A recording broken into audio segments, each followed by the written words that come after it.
Amigas y amigos, les habla Gonzalo Arenas, candidato a constituyente por la Araucanía Norte, con el número 4. Y hoy día quiero explicarles algo que también me han preguntado mucho en redes sociales a propósito del video anterior que hicimos sobre el conflicto de tierra en la Araucanía.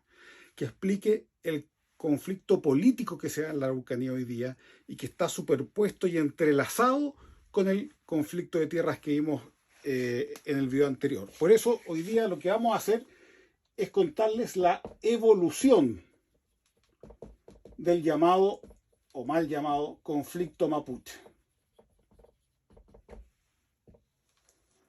Y hay que señalar que el conflicto mapuche no nace del problema político hace 10, 20, 30 o 40 años atrás, es de larga data.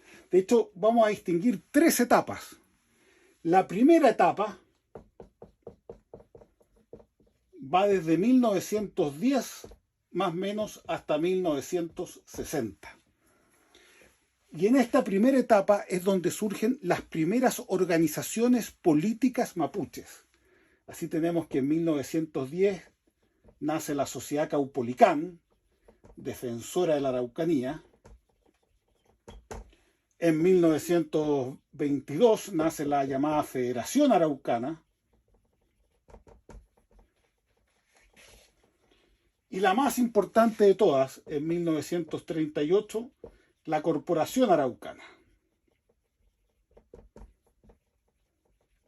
¿Y por qué fue la más importante? Porque fue la que tuvo mayor influencia política, porque tuvo un líder muy destacado, que se llamó don Venancio Coñuepán. Don Venancio Coñuepán fue diputado en esa época. En esta época hubo 6 o 7 diputados mapuche que ganaron sus elecciones sin necesidad de escaños reservados, ni mucho menos, competían de igual a igual con todos y ganaban. De hecho hubo, como les digo, 6 o 7 diputados mapuche. Don Venancio Coñuepán no solamente fue diputado, sino que también fue el primer ministro de ascendencia mapuche. Fue ministro de Tierras en 1953. Y lo más característico de esta primera etapa es que don Venancio Coñuepán, por ejemplo, era diputado por el Partido Conservador y hubo otros que lo fueron por el Partido Liberal. Aquí, en esta primera etapa de la evolución del conflicto político mapuche en la Araucanía, tenemos que la dirigencia política mapuche está fuertemente aliada y ligada con la derecha. Desde esta época, no es que venga el gobierno militar, ni que supuestamente Pinochet haya logrado, ¿no es cierto?, un gran cariño en la zona. No, la alianza de la dirigencia mapuche con la derecha viene desde principios de siglo y tuvo su momento culminante a partir de 1938 con don Venancio Coñuepán. ¿Consiguieron cosas? Consiguieron cosas. Por ejemplo, hubo muchos diputados, ya como dije, mapuche, hubo por primera vez un ministro mapuche y además lograron crear la DACIN, que fue la primera organización estatal dedicada al tema indígena, que es como la CONADI actual, que duró entre 1953 y 1972. Sin embargo, pronto la dirigencia mapuche encontró que había conseguido poco, que no se habían solucionado los problemas más urgentes de restitución de tierra y los temas de pobreza. Si bien se avanzó institucionalmente, sin duda que quedaron con un sabor amargo. Y por eso surge la segunda etapa, en donde la dirigencia mapuche rompe su alianza con la derecha y se pasa a aliar con la izquierda. La segunda etapa, que vamos a decir que va desde 1960 hasta 1990 aproximadamente. ¿Y aquí por qué? Porque el ambiente se empieza a radicalizar en Chile con el tema de la reforma agraria, con la UP, etc.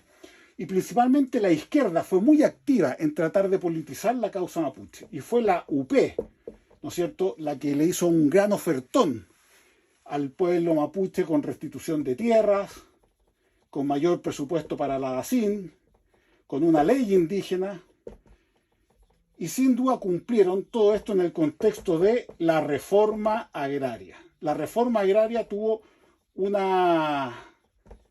impacto muy grande dentro del pueblo mapuche porque permitió a muchas comunidades recuperar los desmedros territoriales que habían sufrido en los últimos años en forma, eso sí, violenta.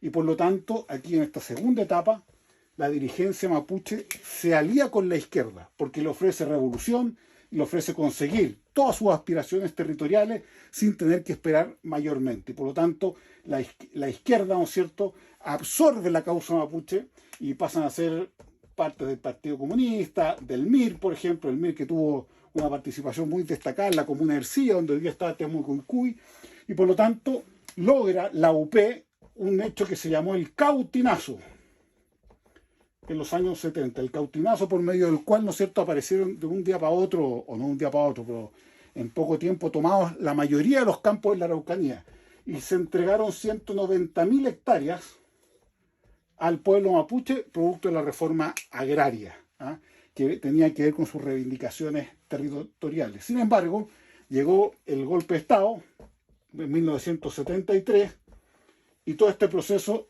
se revirtió.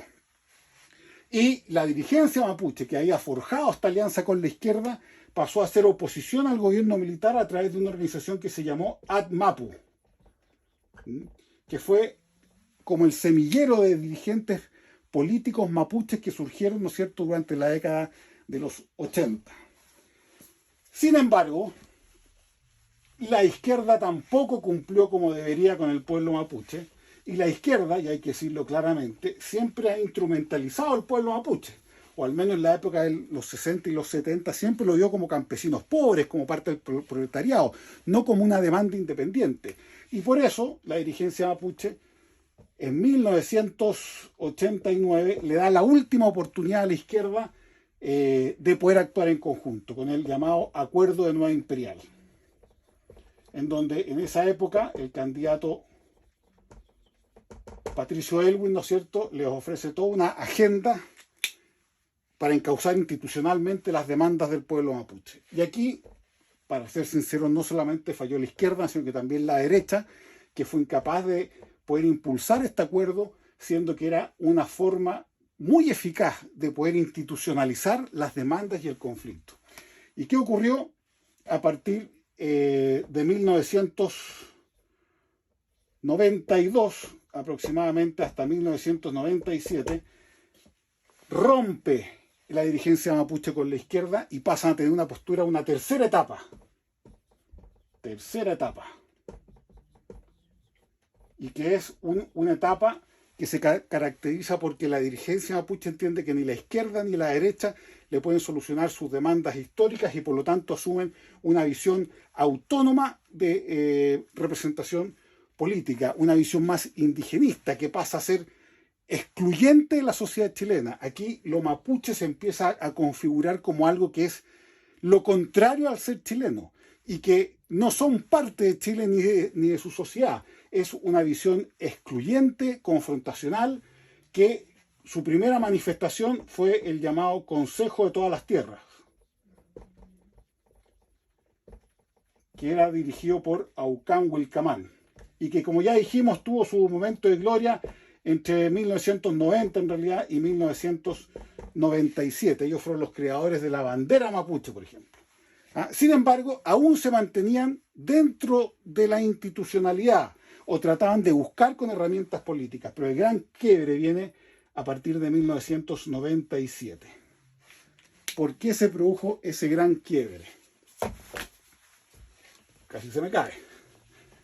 ¿Por qué se produjo ese gran quiebre? Porque en 1997 empieza a surgir una organización claramente radicalizada que validaba la violencia, que iba en contra de las reglas de la democracia y que se llamó la CAM. Y que tuvo su momento de gloria entre 1997 y el 2003. Claramente ideológica, validando la violencia, rompiendo los cauces institucionales, atentando contra los principios democráticos y pensaban, ¿no es cierto?, lograr ciertos objetivos políticos y territoriales. Sin embargo, la CAM después del 2003 se fue diluyendo. Hoy día la CAM, a pesar de lo que diga la prensa, no es la principal organización ni la más influyente en cuanto a la violencia que se ejerce en la Araucanía. También ha surgido la resistencia mapuche lafkenche, está la resistencia mapuche de Mayeco y está lo que se llama la UAM, es decir, CAM. Hay 4 organizaciones al menos conocidas hoy día: la CAM, la Resistencia Mapuche Lafkenche, la Resistencia Mapuche de Mayeco y la UAM, que es la Huaychán Auca Mapu. UAM con M. Estos son hoy día los que mantienen gran parte de la dirigencia mapuche política activa. Ahora, ¿qué les quiero decir yo? ¿O con qué quiero terminar esta charla? La CAM y sus amigos son minoritarios dentro del pueblo mapuche. La gran mayoría del pueblo mapuche no pertenece a la CAM y es más, es víctima de la CAM. Las primeras víctimas de la violencia en la Araucanía son los propios mapuches, el 90% de los mapuches, que es totalmente pacífico y trabajador, porque estos los amenazan para que no digan declaraciones en contra, para que no los delaten. Contarles un caso: cuando yo era diputado por Ercilla, se quemó 3 veces la escuela Millamedia. 3 veces. Una escuela con 100% de matrícula de niños mapuches. ¿Por qué se quemaría una escuela con niños mapuches 3 veces?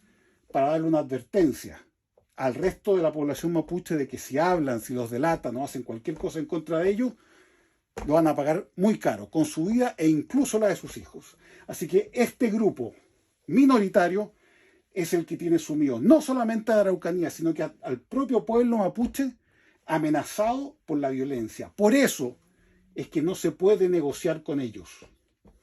No se puede conversar con estos grupos, porque no creen en la democracia, no creen en las instituciones. Su fin es la violencia. Y por lo tanto, si uno se somete a negociar con ellos, lo único que va a conseguir es validar la violencia y que van a establecer un chantaje permanente a la sociedad chilena en base a la violencia. Lo que hay que hacer es, a esta gran cantidad de dirigentes del pueblo mapuche que es pacífico, darles los mayores espacios institucionales posibles. Y por eso es tan importante que haya reconocimiento constitucional, que hayan escaños reservados, que haya participación en los consejos regionales, en los consejos comunales, que ojalá haya un consejo de pueblos indígenas. Es decir, entre más participación institucional le demos al pueblo mapuche, que es el 90% que está acá, a ese 90%, mayor afinidad y mayor sensación de pertenencia van a tener con la institucionalidad democrática de nuestro país, y por lo tanto vamos a lograr encauzar el conflicto y dejar aislados a este tipo de grupos, que la única forma de enfrentarlos es vencerlos policialmente. Hay que vencerlos policialmente. Así se han debilitado y se han terminado todos los grupos violentistas de este tipo en todas partes del mundo, y darles todo el espacio institucional posible a esta gran mayoría del pueblo mapuche para que se sienta realmente parte de una institucionalidad y una sociedad que los valora. Bueno, espero que les haya quedado un poco más claro. Nos vemos, que les vaya muy bien.